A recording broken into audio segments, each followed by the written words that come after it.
नमस्कार, आप देख रहे हैं आज तक। आपके साथ मैं हूं सईद अंसारी। स्वागत है आपका। रात के 10 बज रहे हैं और आप आज तक पर देख रहे हैं दस्तक, जहां आज बात होगी सबे राजनीति जात की, यानी राजनीति में जहां सब कुछ जाति के इर्द गिर्द ही है। अरब से आए आक्रमणकारियों ने जिन सम्राट मिहिर भोज के आगे घुटने टेक दिए थे, उन मिहिर भोज की मूर्ति पश्चिमी उत्तर प्रदेश से मध्य प्रदेश तक गुर्जर और क्षत्रिय समुदाय के बीच, राजनीति के बीच खड़ी हो गई। आज वो विवाद आप विस्तार से समझिए, जिसमें आशंका है कि आगे जातिगत वोट की राजनीति में जो दो जातियों के बीच मनमुटाव का विस्तार सुनिश्चित हो सकता है।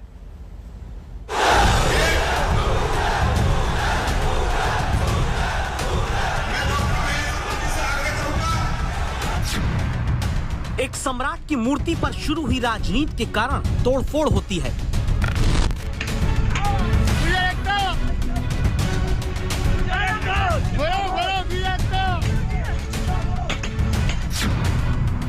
एक सम्राट जिनकी मूर्ति के नीचे शिलापट को 2 राज्यों में ढकना पड़ जाता है।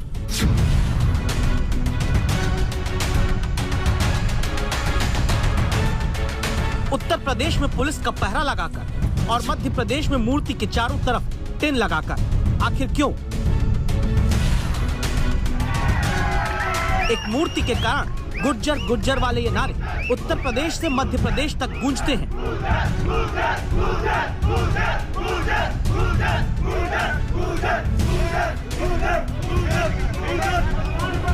क्या यूपी की राजनीति में छोटी छोटी जातियों के समूह से बड़े लाभ की राजनीतिक लकीर खींचने का नतीजा है? एक तरफ राजपूत खड़े हो गए, दूसरी तरफ गुर्जर। जाति के नाम पर बंटते समाज की नींव 12 फीट ऊंची इस मूर्ति के आधार पर राजनीति ने रखी है। इसे समझने के लिए पहले मूर्ति का इतिहास जान लीजिए। ये मूर्ति कन्नौज के सम्राट मिहिर भोज की है, जिन्होंने 836 ईस्वी से लेकर 885 ईस्वी तक शासन किया, यानी कुल 49 साल। अरब का खलीफा मोहसिम मुंतशिर मोतमिदादी सम्राट मिहिर भोज के सबसे बड़े दुश्मन हुआ करते थे। अरब से आने वाले आक्रमणकारियों ने कई बार सम्राट मिहिर भोज को हराने की कोशिश की, लेकिन कभी सफल नहीं हुए। अरब यात्री सुलेमान ने भारत भ्रमण के दौरान लिखी पुस्तक में सम्राट मिहिर भोज को इस्लाम का सबसे बड़ा शत्रु बताया था।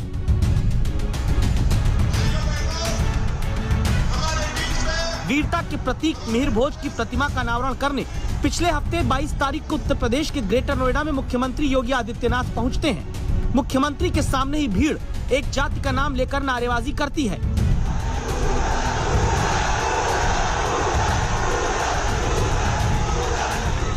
यूपी में ऐसा इसलिए होता है क्योंकि सम्राट मिहिर भोज को गुर्जर समाज अपना बताता है और क्षत्रिय समाज उनके नाम के आगे गुर्जर जोड़े जाने का विरोध करता है। यही कारण है जिस मूर्ति का अनावरण करने मुख्यमंत्री पहुंचे, दावा हुआ कि उसमें सम्राट मिहिर भोज के नाम के आगे लिखे गुर्जर पर कुछ लोगों ने स्याही लगा दी, गुर्जर शब्द को छिपा दिया।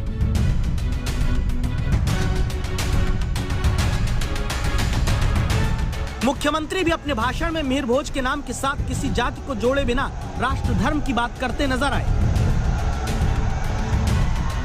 राष्ट्र धर्म के लिए हम सबको अपने आप को आगे बढ़ाना होगा। यही सम्राट मिहिर भोज ने, यही पन्ना भाई ने, यही राव अमरा सिंह ने, यही रोशन सिंह ने और यही धन सिंह कोतवाल का यही संदेश आप सबके लिए है। लेकिन गुर्जर समुदाय के कुछ लोगों का इसी बात का विरोध है कि सम्राट मिहिर भोज के नाम के साथ गुर्जर क्यों नहीं जोड़ा जा रहा। यहाँ पर गुर्जर सम्राट मिहिर भोज की मूर्ति का नाम है, तो यहाँ से गुर्जर शब्द क्यों हटाया गया? हमारे समाज और हमारी जाति के साथ खिलवाड़ किया गया है, हमारे इतिहास के साथ खिलवाड़ किया गया है। मुजफ्फरनगर में राजपूत समुदाय के लोग मिहिर भोज के साथ गुर्जर जोड़े जाने का विरोध करते हैं, तब पुलिस को लाठीचार्ज करना पड़ता है। सवाल उठता है, आखिर सम्राट मिहिर भोज गुर्जर है या राजपूत? इसको लेकर राजनीति तेज क्यों होती है? क्या इसका कारण पश्चिमी उत्तर प्रदेश की वोट वाली सियासत है? 2012 में पश्चिमी यूपी की 76 विधानसभा सीट में सिर्फ 12 पर बीजेपी जीती थी। 2013 में मुजफ्फरनगर दंगे के बाद जाट मुस्लिम एकता वाला सियासी वोट का गठजोड़ जानकार कहते हैं कि कमजोर हुआ। 2014 में बीजेपी पश्चिमी यूपी की सभी सीटों पर क्लीन स्वीप करती है। 2017 के विधानसभा चुनाव में बीजेपी ने वेस्टर्न यूपी की 76 में 66 सीट पर जीत का परचम लहराया। जब इसी महीने मुजफ्फरनगर में किसान महापंचायत होती है, जब खेती किसानी करने वाले जाटों की बड़ी आबादी के कृषि कानूनों के खिलाफ नाराजगी में वोट के नुकसान का अंदेशा दिखता है। दावा होता है कि पश्चिमी यूपी में जाट के बाद दूसरी प्रमुख जाति गुर्जर को और मजबूती से अपने साथ जोड़ने की कोशिश होती है। सम्राट मीर भोज की प्रतिमा लगाकर गुर्जर वोट को हिंदुत्व के साथ जोड़ने की कोशिश की जाती है। हम सब जानते हैं राजा मीर भोज ये शिव भक्त थे और गजनवी ने पहला हमला कहां किया था? महान शैव स्थल 12 ज्योतिर्लिंगों में पूज्य सोमनाथ के मंदिर पर। याद करिए, आज से 4.5 वर्ष पहले क्या स्थिति थी? यहाँ पर कावड़ यात्रा नहीं निकलने दी जाती थी। आखिर सरकार को तब भी कोई बाहर से शासक नहीं था प्रदेश में, चेहरे सब आप ही के बीच के थे, लेकिन कावड़ यात्रा नहीं निकलने दी जाती थी, दुर्गा पूजा नहीं करने दी जाती थी, कोई भी पर्व और त्योहार नहीं मनाने दिए जाते थे। क्या ये कोशिश कामयाब होगी जबकि राजपूत बनाम गुर्जर के नाम पर नई सियासत शुरू हो जाती है जिसमें अखिलेश मायावती आते हैं? अखिलेश यादव ट्वीट करते हैं, ये पढ़ाया जाता रहा कि सम्राट मिहिर भोज गुर्जर प्रतिहार थे पर भाजपाइयों ने उनकी जाति बदल दी, निंदनीय। मायावती भी लिखती हैं, गुर्जर समुदाय के इतिहास के साथ छेड़छाड़ करना निंदनीय है, सरकार माफी मांगे। पश्चिमी उत्तर प्रदेश में गुर्जर जाति का वोट गाजियाबाद, नोएडा, संभल, शामली, बिजनौर, मेरठ, सहारनपुर में काफी प्रभाव रखता है। यही कारण है गुर्जर समुदाय की महापंचायत होती है जिसमें शाहीन बाग में गोली चलाकर सुर्खियों में आया कपिल गुर्जर खड़े होकर गुर्जरों के वोट बैंक की ताकत को दिखाने की कोशिश करता है। को भी बख्शा नहीं जाएगा। भाई एक बात और बोल दूं कि बीजेपी के साथ साथ क्या और पार्टियों में हमारे गुर्जर समाज के नेता नहीं है? वो क्यों नहीं सोशल मीडिया पे आए? क्यों नहीं उन्होंने विरोध किया?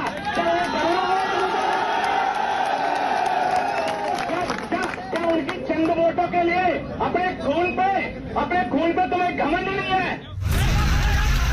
सम्राट मिहिर भोज की प्रतिमा के साथ अपनी अपनी जाति जोड़ने का विवाद राजनीति में और बढ़ना तय है। ऐसे में वोट के लिए किसकी कोशिश कामयाब होगी ये फिलहाल कहना मुश्किल है, लेकिन समाज के भीतर बंटवारा जरूर निश्चित है। लखनऊ से कुमार अभिषेक के साथ अभिषेक आनंद, गौतम बुद्ध नगर, आज तक।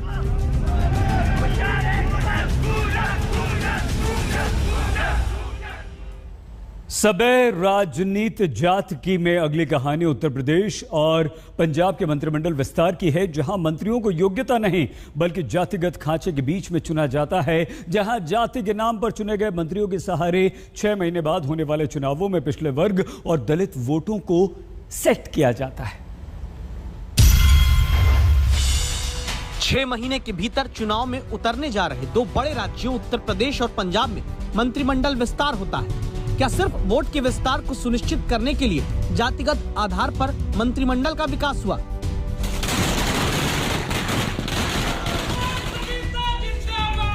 क्या इसीलिए ताकि जातियों के समूह में बटे वोट बैंक में उनके चेहरों को जगह देकर जो खुशी अभी बांटी जाए उससे जीत का लड्डू बाद में चखा जा सके? मैं जितिन प्रसाद, मैं छत्रपाल सिंह गंगवार, मैं पलटू राम, मैं डॉक्टर संगीता बलवंत, मैं दिनेश खटीक, मैं धर्मवीर सिंह, मैं संजीव कुमार। एकदम मोदी सरकार के मंत्रिमंडल विस्तार की तरह उत्तर प्रदेश में 1 सवर्ण, 3 ओबीसी, 3 दलित नेताओं को जगह दी जाती है।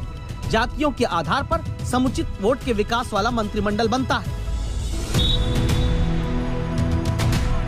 ऐसा अधिकतर फुटबॉल मैच में आपने देखा होगा, जब खिलाड़ी थक गया हो, अपनी पोजीशन के हिसाब से ठीक ना खेल रहा हो, मैच जीतने की टीम की रणनीति में कारगर साबित ना हो रहा हो, मैच के दौरान चोटिल हो गया हो, तब उस खिलाड़ी को बीच मैच में यूं बदल दिया जाता है ताकि टीम बेहतर करे।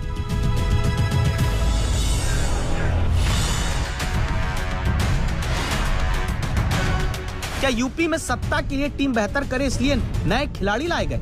हकीकत जबकि ये भी कि चुनाव में सिर्फ 6 महीने बचे हैं। चुनाव आचार संहिता लगते ही ये मंत्री कोई बड़ा फैसला नहीं ले पाएंगे, लेकिन जाति फैक्टर के तहत चुने गए ये मंत्री ही 12% ब्राह्मण, 22% दलित, 6% मल्लाह और 16 जिलों में 12% की ताकत रखने वाले कुर्मी वोट को तो साध पाएंगे। भारतीय जनता पार्टी ने तो सबसे पहले दलित समाज में पैदा हुए रामनाथ कोविंद जैसे व्यक्ति को भारत का राष्ट्रपति बना करके उन्होंने समूचे दलित समाज के लोगों का सम्मान करने का काम किया है। जो मंत्रिमंडल का विस्तार हुआ है, निश्चित तौर पर इस मंत्रिमंडल के विस्तार से भारतीय जनता पार्टी बहुत मजबूती से काम करने का मौका मिले। उत्तर प्रदेश में भारतीय जनता पार्टी को एहसास हो गया है कि अब उनको जनता ने नकार दिया है, जमीन उनकी खिसक चुकी है, तो मंत्रिमंडल में विस्तार करके वो जाति समीकरण साधने की कोशिश कर रहे हैं। लेकिन उत्तर प्रदेश की जनता ने जो 4.5 साल में भारतीय जनता पार्टी की सरकार में जो दर्द झेला है, वो वोट के माध्यम से 2022 में भारतीय जनता पार्टी को सत्ता से उखाड़ के फेंक देगी और बाईसाइकिल की सरकार होगी। राजनीति का विस्तार भी जाति धर्म के नाम पर हो रहा है। देश में मुस्लिमों का नेता नंबर 1 बनने के लिए अब यूपी पहुंच चुके ओवैसी धर्म के नाम पर वोट के बंटवारे का गणित बताते हैं। सपा और बीएसपी मिले तो 75% मुस्लिम वोट इनको मिला। 75% आपने झोली भर भर के दिया इनको। आपके दिमाग में बात पैदा हो के डालना है मुझे मोदी को हराना है। अच्छा किया आपने, मगर हुआ क्या? अखिलेश यादव के घर के 3 लोग हार गए। हारे ना। कांग्रेस पार्टी के राहुल गांधी अमेठी से हार गए। 71% हमारे हिंदू भाइयों ने 2019 के पार्लियामेंट के चुनाव में नरेंद्र मोदी को अपना वोट दिया। इसका जवाब दो।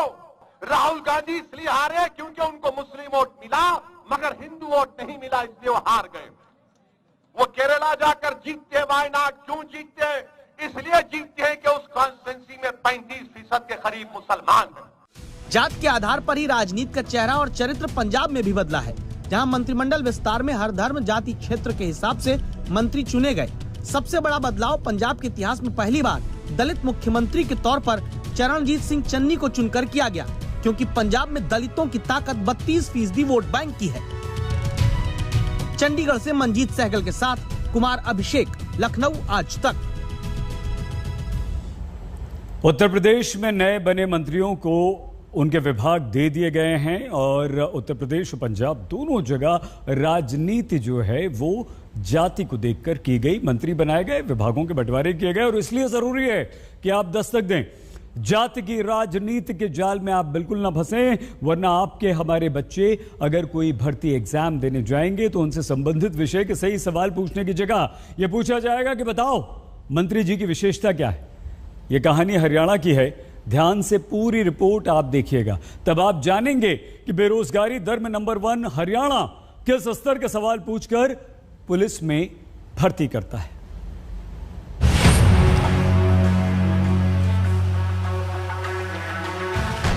लाखों नौजवान पढ़ाई करते हैं, दिन भर किताबों की दुनिया में खोकर भर्ती परीक्षा की तैयारी करते हैं, लेकिन जब हरियाणा के नौजवान पुलिस भर्ती की परीक्षा देने पहुंचते हैं तो गजब सवाल पूछा जाता है।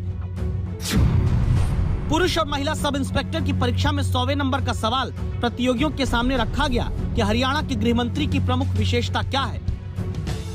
फिर अनिल विज के उच्च शिक्षित होने, पहले भी गृह मंत्री होने, अविवाहित होने और पुलिस अधिकारी रह चुके होने का विकल्प दिया गया। तो सवाल उठता है कि ये कौन सा सामान्य ज्ञान हरियाणा पुलिस भर्ती में छात्रों से जाना गया, जिसमें अनिल विज के अविवाहित होने का ऑप्शन उनकी विशेषता के तौर पर दिया जाता है। वैसे विकल्प देना ही था तो ये भी दे सकते थे कि कोरोना काल में जब जनता संसाधनों के लिए जूझ रही थी, अनिल विज इकलौते मंत्री हरियाणा के थे जिन्होंने दूसरे मंत्रियों के मुकाबले जनता के पैसे से 36 लाख की एसयूवी लेने की जगह 65,75,000 रुपए की मर्सिडीज कार हासिल की। ऐसे मंत्री के महकमे में काम करने के लिए भर्ती पाने वाले छात्रों के साथ क्या होता है? पिछले महीने हरियाणा में कांस्टेबल भर्ती की परीक्षा पेपर लीक के कारण रद्द कर दी गई। पुलिस सब इंस्पेक्टर के लिए भर्ती परीक्षा होती है तो ऐसे सवाल पूछते हैं जिनका सामान्य ज्ञान से रत्ती भर नाता नहीं होता। सवाल नंबर 66 में पूछा गया, हरियाणा स्टाफ सिलेक्शन कमीशन के प्रमुख भोपाल सिंह खदरी के नाम में खदरी का मतलब क्या है? महिला सब इंस्पेक्टर भर्ती परीक्षा देने वालों से पूछा गया, हरियाणा में बीजेपी के टिकट पर बड़ौदा उपचुनाव किसने लड़ा? हरियाणा बीजेपी के प्रदेश अध्यक्ष का नाम क्या है, ये भी परीक्षार्थी बताएंगे तो वो सब इंस्पेक्टर बन पाएंगे। यहाँ तक कि बेटी बचाओ बेटी पढ़ाओ अभियान की शुरुआत के कार्यक्रम में स्टेज पर कौन सी हीरोइन मौजूद थी, सब इंस्पेक्टर भर्ती एग्जाम का सवाल बन जाता है। नियम है कि परीक्षा में वही सवाल पूछे जाने चाहिए जिनका संबंध उस भर्ती से सीधे जुड़ा हो। हकीकत ये कि पिछले महीने भी कांस्टेबल भर्ती के पेपर में पूछा गया, एक गाय को कितना दाना देना चाहिए, विदेशी नस्ल की गाय कौन सी है, अपरीक्षित युवा सांड को छांटने का तरीका कौन सा है, कौन सी दुधारू नस्ल की गाय होती है। माने कांस्टेबल न चुनना हो, गौशाला के लिए भर्ती करनी हो। यह हाल उस राज्य की भर्ती परीक्षाओं का है जहां 13 लाख से ज्यादा बेरोजगार सरकारी पोर्टल पर अपनी बेरोजगारी दर्ज करा के बैठे हैं। जहां सीएमआई के आंकड़ों में देश के भीतर बेरोजगारी दर के पैमाने पर हरियाणा नंबर 1 है और सवाल होता है परीक्षा में, बताओ क्या राज्य के गृह मंत्री का गुण अविवाहित होना है? मंजीत सहगल, चंडीगढ़, आज तक। हमारा भारत विश्व गुरु कहा गया और अब आज के राजनीतिक युग में भारत को दोबारा विश्व गुरु बनाने की बातें कही जाती हैं, लेकिन टाइम्स वर्ल्ड यूनिवर्सिटी रैंकिंग जब आती है तो उच्च शिक्षा के पहले 300 संस्थानों में भी भारत का कोई भी इंस्टीट्यूट अपनी जगह नहीं बना पाता है, क्योंकि उच्च डिग्रीधारियों के भी रोजगार पर सरकारें संकट पैदा कर देती। सिर्फ 3 दिन बाद आईआईटी पास इंजीनियर क्या बेरोजगार हो जाएंगे? यह समझने के लिए आप हमारी संवाददाता मिलन शर्मा की इस रिपोर्ट को अंत तक अवश्य देखिएगा। भारत माता की जय! भारत माता की जय! ये भारत माता की जय भी बोलते हैं, वंदे मातरम, वंदे, ये गर्व से वंदे मातरम बोलते हैं। लेकिन कैमरा घूमता जाता है, हाथ में पोस्टर लिए युवा दिखते हैं। इंजीनियरिंग की सबसे बड़ी परीक्षा आईआईटी एनआईटी पास किए नौजवान जो योग्यता की जगह कृपा भरोसे छोड़ दिए जाने के खिलाफ अपने अधिकार के लिए दस्तक देते हैं। इनमें महिलाएं हैं, नौजवान हैं, युवतियां हैं। दिल्ली में जब बारिश होती है बचने के लिए इनके पास छाता है, लेकिन बेरोजगारी के आते तूफान से कैसे ये पढ़े लिखे नौजवान लड़ेंगे, कोई बताने वाला नहीं है। आपको दिखाते हैं कि सिस्टम कैसे काम करता है। 6 महीने पहले ये technical education quality improvement programme के प्रोफेसर्स हैं, आईआईटी एनआईटी से पढ़े लिखे, जो अपने राज्यों में बच्चों को इंजीनियरिंग सिखा रहे थे। जब 6 महीने पहले मेरी इनसे मुलाकात हुई थी तो ऐसे ही ये दिल्ली की सड़कों पर धरना दे रहे थे कि इनको जो रेगुलराइजेशन है इनकी जॉब में वो मिल जाए। अब 6 महीने बाद फिर से ये दिल्ली की सड़कों पर हैं। रिसर्च किया है, रिसर्च ग्रांट भी लेके आए हैं, तो हमारी अब बस सरकार से यही उम्मीद है कि वो हमारे इस जो हमने कार्य किया है उसको विफल ना होने दे और हमें रेगुलाइज करे। दरअसल देश में तकनीकी शिक्षा गुणवत्ता सुधार कार्यक्रम के तहत देश के 12 राज्यों के सरकारी इंजीनियरिंग कॉलेज में आईआईटी एनआईटी पास 1554 लोगों को असिस्टेंट प्रोफेसर बनाया गया, लेकिन 3 साल बाद योग्य शिक्षकों को पक्की नौकरी देने के नाम पर केंद्र की सिफारिश के बावजूद दावा है राज्य सुन तक नहीं रहे। इसकी कंडीशंस थी वो ये थी कि शुरुआत के 3 वर्ष केंद्र सरकार जो है हम लोगों को रिक्रूट करने के बाद राज्य सरकारों के विभिन्न सरकारी संस्थानों में भेज दिया गया था। 3 वर्ष हमारी जो सैलरी है और भी जो काम हमें दिए गए थे उन सभी का जो वित्तीय चीजें हैं वो केंद्र सरकार की तरफ से अफोर्ड की जानी थी। और 3 साल के बाद जो भी वेल परफॉर्मिंग फैकल्टीज थे उनको स्टेट गवर्नमेंट के सिस्टम में एब्जॉर्ब किया जाना था। ऐसा एक एमओयू राज्य सरकार और केंद्र सरकार के बीच में साइन हुआ था। मार्च के महीने में यही उच्च डिग्रीधारी नौजवान केंद्रीय मंत्री के भरोसे पर 6 महीने का एक्सटेंशन पाकर वापस अपने इंस्टीट्यूट चले गए, लेकिन अब दोबारा 30 सितंबर तक ही नौकरी की डेडलाइन बची है। फिर से ये दिल्ली में प्रदर्शन कर रहे हैं। ये वो छात्र हैं जिन्होंने देश के इंजीनियरिंग कॉलेज में शिक्षा की गुणवत्ता के लिए मल्टीनेशनल कंपनीज की नौकरी छोड़ी, अपनी पीएचडी का सपना छोड़ा। अब उन्हें भी पक्की नौकरी नहीं दे पाए तो जान लीजिए कि 30 सितंबर के बाद आईआईटी पास युवा भी बेरोजगारों की भीड़ में शामिल कर दिए जाएंगे। दिल्ली से मिलन शर्मा के साथ आज तक ब्यूरो। क्या कसूर है इन युवाओं का लाखों रुपए की नौकरी छोड़कर इन्होंने बच्चों का भविष्य बनाने के लिए देश सेवा के लिए सरकार की बात मानी थी। क्या सरकार से बात मनवाने के लिए जाम लगाना जरूरी है? जनता के समर्थन में दस्तक के इस अगले हिस्से में देखते रहिए। स्वागत एक बार फिर से आपका दस्तक के इस हिस्से में। 3 कृषि कानूनों के विरुद्ध आज भारत बंद का असर दिल्ली, हरियाणा और पंजाब में देखने को मिला। बिहार, उत्तर प्रदेश, राजस्थान और दक्षिण के कई राज्यों में भी बंद का कुछ असर दिखाई दिया, लेकिन यहां राजनीतिक दलों की भागीदारी ज्यादा रही। आज सुबह दिल्ली एनसीआर में भारत बंद के कारण सड़कों पर लंबा जाम लगा, जिससे दिल्ली वालों को घंटों जाम में फंसे रहना पड़ा। लेकिन प्रश्न यह है कि क्या जनता को परेशान किए बिना विरोध दिखाने का कोई और तरीका नहीं है?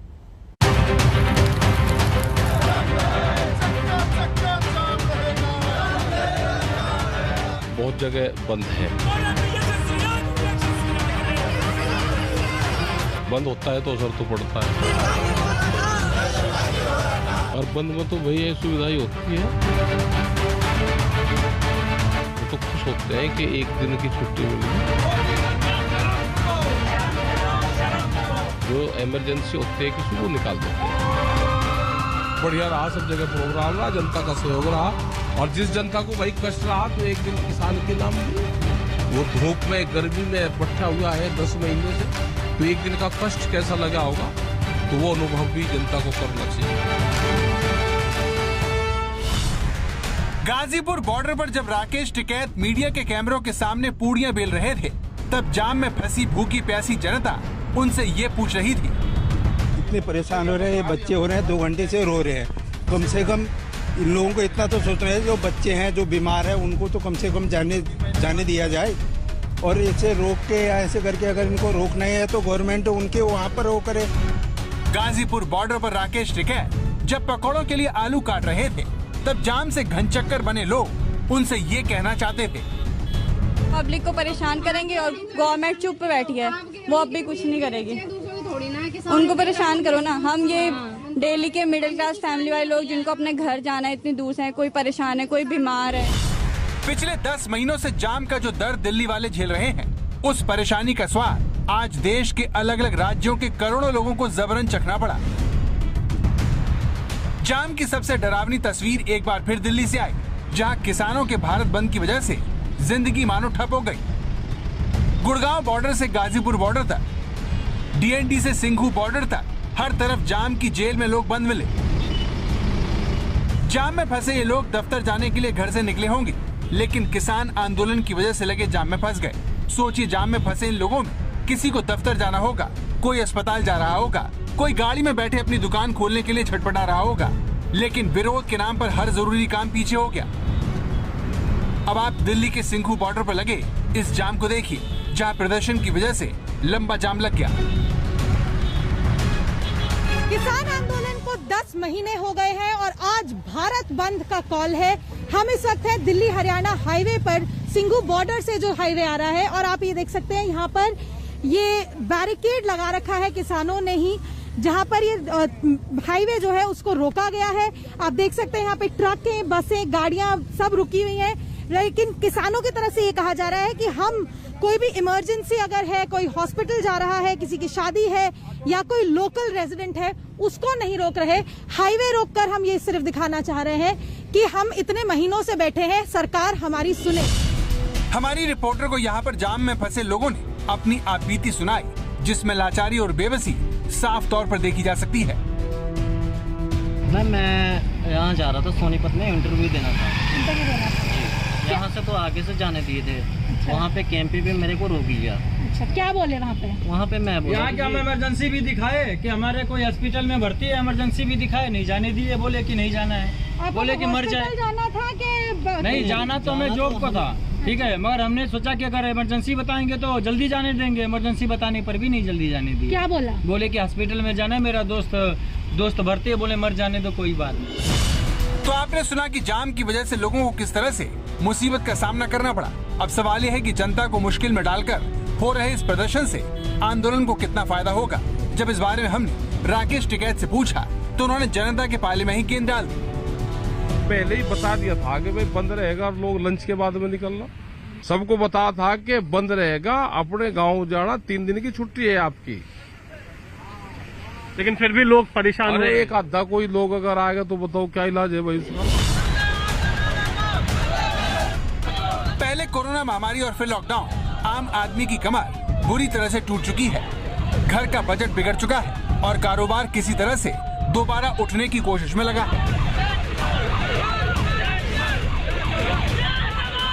इसीलिए लोगों के सामने छुट्टी पर जाने का मतलब उस कमाई से हाथ धोना है जो उनकी जिंदगी में बड़ा बदलाव ला सकती है। लेकिन किसान आंदोलन के नाम पर दिल्ली से नोएडा तक हंगामा होता रहा। नोएडा में तो किसानों ने बैरिकेडिंग तक तोड़ दी। विरोध करने का अधिकार सबको है, लेकिन जब किसी का अधिकार दूसरे के लिए मुसीबत बन जाए तो सहानुभूति खो देता है। ऐसा ही उत्तर प्रदेश के एटा में हुआ, जहां पर बाजार बंद करवाने आए किसान नेताओं को विरोध का सामना करना पड़ा। ये तस्वीर उत्तर प्रदेश के एटा की है, जहां कृषि कानून के विरोध में संयुक्त किसान यूनियन के नेताओं ने लाठी डंडे लेकर प्रदर्शन किया। इन लोगों ने दिल्ली कानपुर हाईवे को जाम कर दिया, जिससे इनकी पुलिस से नोकझोंक भी हुई।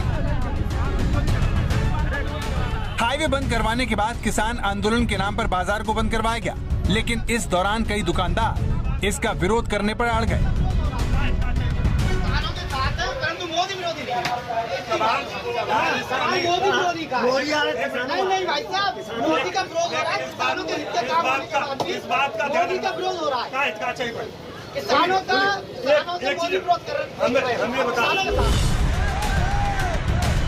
जनता पहले ही बहुत परेशान है। ऐसे में वो अपने कामकाज में आने वाली किसी भी रुकावट को स्वीकार करने को तैयार नहीं है।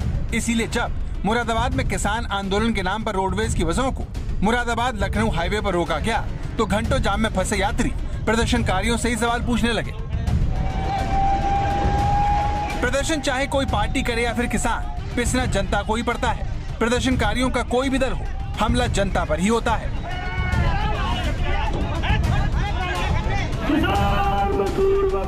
प्रदर्शन के दौरान हंगामे की ऐसी तस्वीर पंजाब के फतेहाबाद में भी देखने को मिली, जहां पर किसान आंदोलन के नेता बाजार बंद करवाने के लिए जुलूस की शक्ल में निकले और भाजपा नेताओं के पोस्टर फाड़ने लगे। किसानों ने सड़क पर ही लंगर लगाकर रास्ता जाम कर दिया, जिससे आम लोगों को भारी मुश्किलों का सामना करना पड़ा।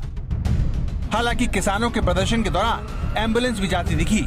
ये देखिए कैसे किसानों ने एक एम्बुलेंस को जाने का रास्ता दिया।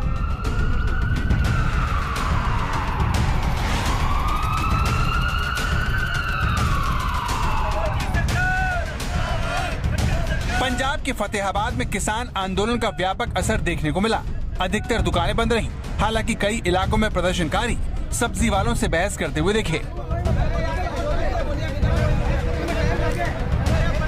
इस तरह पंजाब और हरियाणा में किसान आंदोलन के प्रदर्शन का सबसे ज्यादा असर देखने को मिला। वहीं सोनीपत में एक हादसा होते होते टल गया। ये देखिए रेलवे ट्रैक पर प्रदर्शन कर रहे इन किसानों को समय रहते पुलिस ने बचा लिया, वरना यहाँ पर एक बड़ा हादसा हो सकता था। ट्रेन के ड्राइवर ने भी सूझबूझ दिखाते हुए समय रहते ब्रेक मार दिए, जिसके बाद किसान आंदोलनकारी ट्रैक पर आकर नारेबाजी करने लगे। सोनीपत में प्रदर्शनकारियों ने सिंघू बॉर्डर के पास हाईवे बंद करके जाम लगा दिया। कृषि कानूनों के खिलाफ किसानों के प्रदर्शन को 10 महीने हो गए हैं, लेकिन न तो किसान पीछे हटने को तैयार है और न ही सरकार। किसानों के नाम पर हो रही सियासत में आम आदमी बुरी तरह से फंस गया है। बहुत ज्यादा मुश्किल। खाने के लिए नहीं है, नीचे सो रहे हैं, कुछ नहीं है, फैमिली परेशान है। कितना का समय होगा स्टेशन पे बैठने में? तो हमें 6-7 घंटे हो गए। अभी भी कोई पता नहीं है कब ट्रेन आएगी नहीं आएगी, किस लिए बंद है ये भी हमें पता नहीं है। भारतीय किसान यूनियन ने अपने भारत बंद को पूरी तरह से सफल बताया है। अब किसान मोर्चा आगे की रणनीति बनाएगा। लेकिन जनता ये जानना चाहती है कि सरकार और किसान आंदोलन की रस्साकशी में वो कब तक पिसती रहेगी। क्या सरकार से मांग मनवाने के लिए आम लोगों को परेशान करना जरूरी है? आज तक ब्यूरो। भारत बंद का समर्थन कई विपक्षी दलों ने भी किया। उत्तर प्रदेश में समाजवादी पार्टी तो बिहार में आरजेडी ने भारत बंद का साथ दिया। पटना में आरजेडी के कार्यकर्ताओं ने गांधी सेतु पर जाम लगाया और आगजनी भी की। ये ऐसे ही आंदोलन चलता रहेगा, शांतिपूर्ण तरीके से आंदोलन हमारे रहेंगे।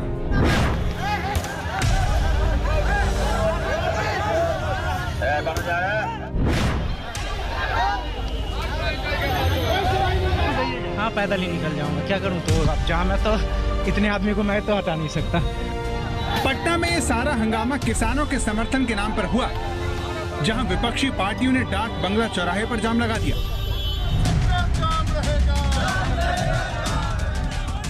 देश भर के अलग अलग शहरों में लोग परेशान होकर इधर से उधर घूमते रहे, लेकिन जब इस बारे में आंदोलन के सूत्रधार राकेश टिकैत से पूछा गया तो उन्होंने ये जवाब दिया। भारत भर ठीक रहा, सब जगह ठीक रहा, अच्छी रिपोर्ट है सब जगह से। क्या कहना चाहेंगे जो देश भर में आज भारत बंद जिन्होंने किया उनका धन्यवाद है, और जो जाम में फंसे भाई उनका भी धन्यवाद है। कम से कम एक दिन का कष्ट उन्होंने भी झेला, इन किसानों के लिए उनका भी धन्यवाद है। जनता को धन्यवाद कहकर टिकैत तो आगे बढ़ गए, लेकिन लोग अपने ही जाने पहचाने रास्तों पर दिन भर भटकते रहे। लेकिन जनता की चिंता से ज्यादा नेताओं का सारा जोर सियासत पर रहा।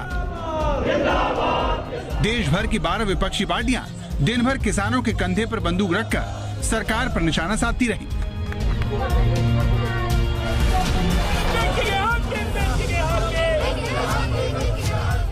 हमारी मांग है कि सरकार खुले मन से बातचीत करे, इन तीनों कानूनों को निरस्त किया जाए, और उसके बाद यदि सरकार कोई कृषि प्रणाली में बदलाव लाना चाहती है तो नया मसौदा बिल का तैयार करके स्टैंडिंग कमेटी पार्लियामेंट के सामने लाए, स्थायी समिति।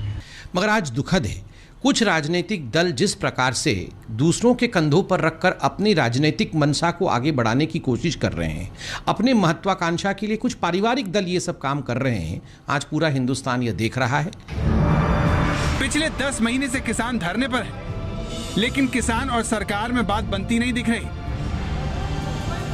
समर्थन देना तो किसी का व्यक्तिगत मामला है, लेकिन मैं समझता हूँ किसान आंदोलन को राजनीति से नहीं जोड़ना चाहिए। किसान सबका है और सरकार बहुत संवेदनशीलता के साथ किसान यूनियन के साथ बातचीत की है। जारी रहेगी, हमें ये 10 साल में भी सुधार करेंगे, ये आंदोलन 10 साल तक भी जारी रहेगा, हम वापसी नहीं जाने वाले यहाँ से। सरकार और किसान अपनी बातों पर अड़े हुए हैं, जिससे ये मामला फिलहाल तो सुलझता नहीं दिखता। ऐसे में देश भर का कोई भी कोना हो, जनता परेशान है।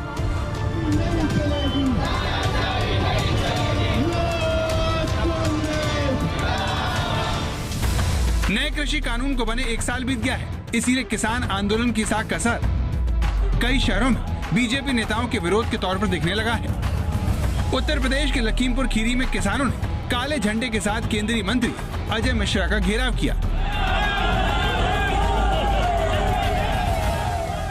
मैं ऐसे लोगों को कहना चाहता हूं कि सुधर जाओ, नहीं तो सामना करो आके, हम आपको सुधार देंगे। 2 मिनट लगेगा केवल।